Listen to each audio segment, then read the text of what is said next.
Hi, this is Dave T1963. Sorry about the mess, but I really wasn't planning on doing any videos today. It is what it is.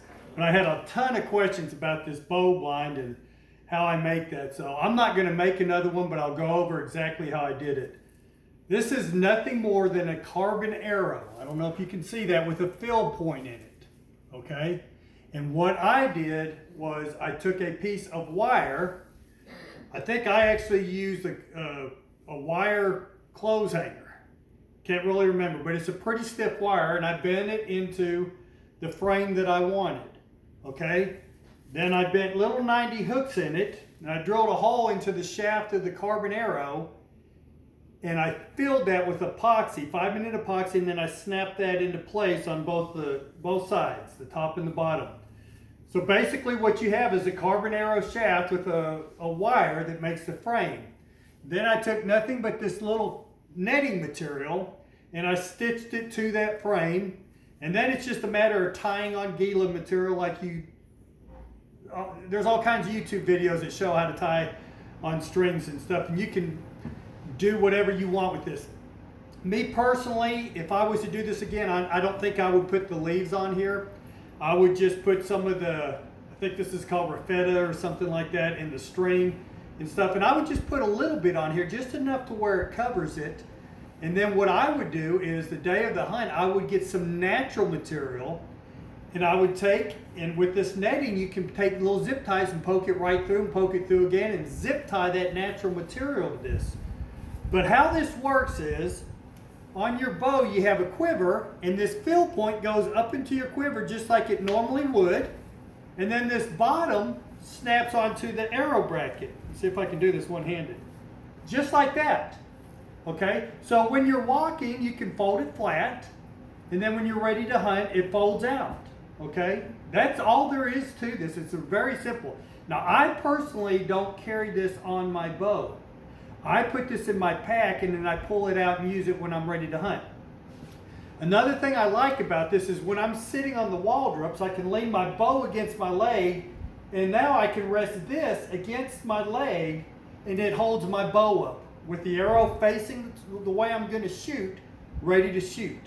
So like I said, this, I'm not saying everyone needs to do this, and I'm sure there's a lot of people that hunt from the ground in Ghillies without anything like this, and they kill probably more deer than I kill.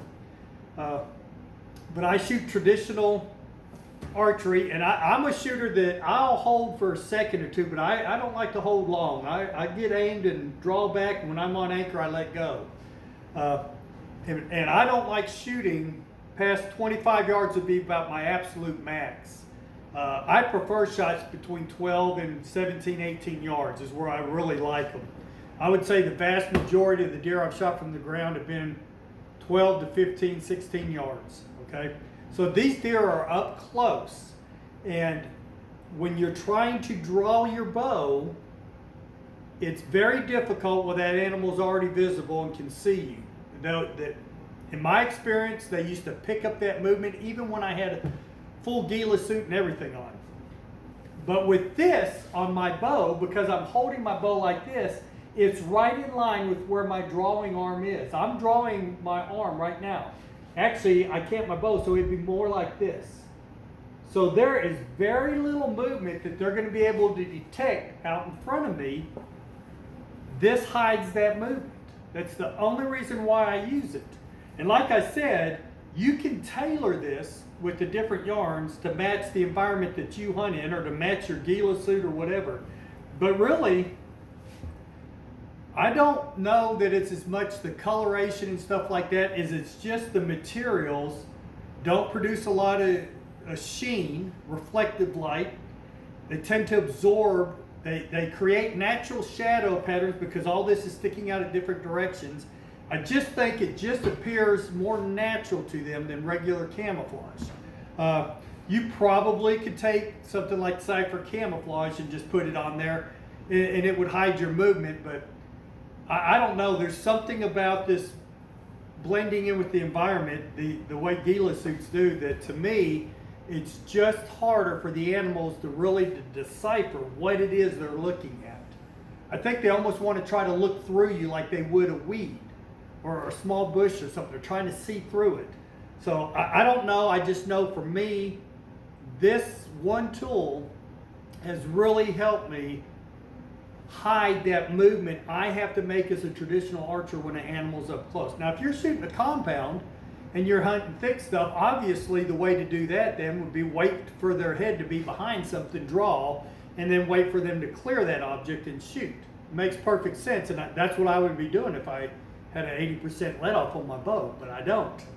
So that's why I use this. Now, I guess I could cover the Ghillie cape in another video, but really I've got a video down below that shows the materials and how I laid it out and how I make it. I don't go through it step by step.